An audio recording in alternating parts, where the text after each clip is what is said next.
వచ్చే తెలుగు మీడియం నుంచి నేను చదివిందే అంత కరస్పాండెంట్ స్టడీ. దీంట్లో ఇలా నిలబడగలుగుతామా అంటే ఒకనొక స్టేజ్లో నిలబడలేమని నాకే బాధ అనిపించింది. నేను నిలబడలేను, నా వల్ల కాదు అని నాకు నేనుగా బాధపడే రోజులు చాలా ఉండేది. అయినా సరే నాకు నేను ధైర్యం చెప్పుకొని ఎట్టి పరిస్థితుల్లో నిలబడే ప్రయత్నం చేద్దాం. ప్రయత్నంలో ఏమవుతుంది, ఇవన్నీ చేయలేదు, ఇది కూడా అలాగే చేద్దాం చేశాను. సో కొంచెం లాంగ్వేజ్ ప్రాబ్లం అయితే సెల్టన్ ఇంజనీరింగ్ కాలేజీలు ఉంటే దాంట్లో ఒక 2 నెలలు కోచింగ్ పోయాను. దాంట్లో పోయి దానివల్ల కొంచెం ప్రిపేర్ అయ్యాను. ఇంగ్లీష్ ప్రాపర్ తెలియనప్పుడు రసల్ స్పోకెన్ ఇంగ్లీష్లో చేరి 3 నెలలు అది నేర్చుకున్నాను. ఇట్లా రకరకాలు నేర్చుకొని పోయి ముందుకు వచ్చిన తర్వాత నేను డిసైడ్ చేసుకున్నాను ఒకటేసారి.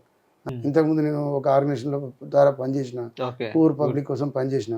ఆ అలవాటు వాళ్ళు నేర్పారు. అక్కడ చెయ్యాలా మనం అది అన్నట్టు చెప్తుంటే జనం చేసినప్పుడు విమర్శిస్తారు, పక్కని అవతల మోసం చేసినట్టు నమ్ముతారు అంటే వాళ్ళు బాగా చెప్పేవాళ్ళు. జనం అందరూ మోసపోవడం అలవాటు అయిపోయింది. ఇప్పుడు ఎవరిని నమ్మాలో తెలియట్లేదు వాళ్ళకి. నమ్మకంగా పనిచేయి, నేను నమ్మిరంటే నేను వదిలిపెట్టరు అని చెప్పారు. ఆ మాట నమ్మకంతో ఎవడేమన్నా పని చేసుకుంటూ పోయినా లేట్లీ రికగ్నిషన్ వచ్చింది. వాళ్ళు కూడా గుర్తించారు మంచిగా పనిచేస్తుందని. ఆ తర్వాత నేను ఎక్కడైతే ఫీల్డ్లోకి వచ్చిన ఫీల్డ్లో ప్రాక్టీస్ స్టార్ట్ చేసినప్పుడు అనుకున్నాను, ఇలా ఏ కేసు అయినా సరే, ఒక కేసు ఒక క్లయింట్ మన దగ్గరకు వస్తుందంటే ఆయనకి ఏం నాలెడ్జ్, లీగల్ నాలెడ్జ్ లేక వకాలత్ ఏడ పేపర్ అంటే ఆ పేపర్ సంతకాలు పెట్టి గుడ్డిగా నమ్మకంతో అన్ని సంతకాలు పెట్టి మన చేతికి ఇస్తున్నట్టే మనం పూర్తిగా నమ్మి మన కేసు ఇస్తున్నాడు. కాబట్టి ఆయన కేసును మన కేసులాగా వాదించి గెలిపించమనేది ఆయన ఉద్దేశం.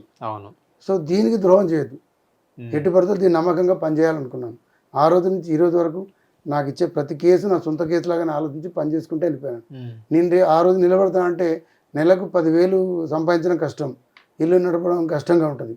అట్లాంటి కండిషన్లో కూడా అనుకున్నాను, ఏం కాదు పని అయితే చేద్దాం, ఇవాళ కాకపోతే రేపు పికప్ అవుతాం, పని అయితే చేసుకుంటూ పోదామని చెప్పి రెగ్యులర్గా వర్క్ మీద కాన్సన్ట్రేషన్ పెట్టి ఫుల్ పెట్టి మంచిగా వర్క్ చేస్తున్నా.